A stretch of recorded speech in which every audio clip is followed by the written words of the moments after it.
Rusty Stainless here. We're going to have a look at this wheel bearing. It's a dead easy job, so let's get stuck into it. Okay, the first thing we've got to do is take this cap off, and you can see there's a bit of a lip there, so if we can, we'll prise it off using something like a screwdriver to get it off. But if it doesn't come off easy, we get a hammer and we tap around there, and off it comes. Very greasy job this one, so have plenty of rag about. There's a split pin in here, we're going to take that out, and there's a nut under there.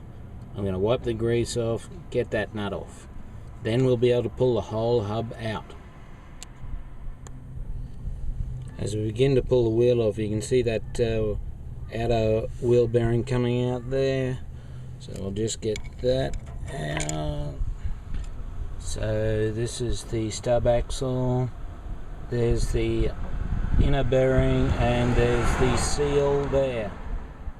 So just looking at that bearing, even that pitting on each of those rollers is enough to change it. But worst of all, even look at that.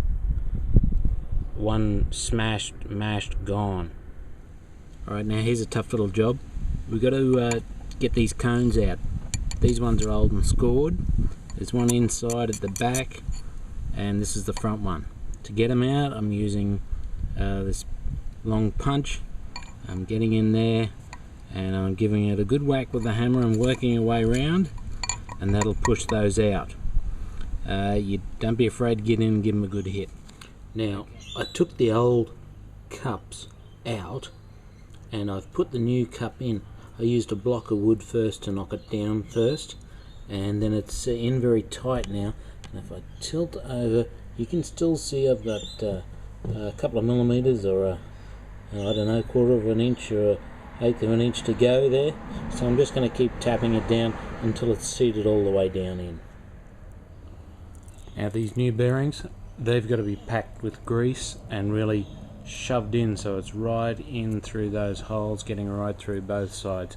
This is a dirty job, have plenty of rags on hand. So now we have the inner bearing on and the seal on there. Now we'll put a bit extra grease on and put the hub with the wheel on now. So finally I've got it all back together, the nuts on, the pins through the hole, dabbed a bit of more grease on there. The last thing to do is put the cap back on. You don't fill the cap with grease, but you can put a little bit of grease in it. Of course, if you fill the cap with grease, there's a big nut going to go in there, so you won't get it on. And then you just slip that on and you tap it in, and job done. Too easy.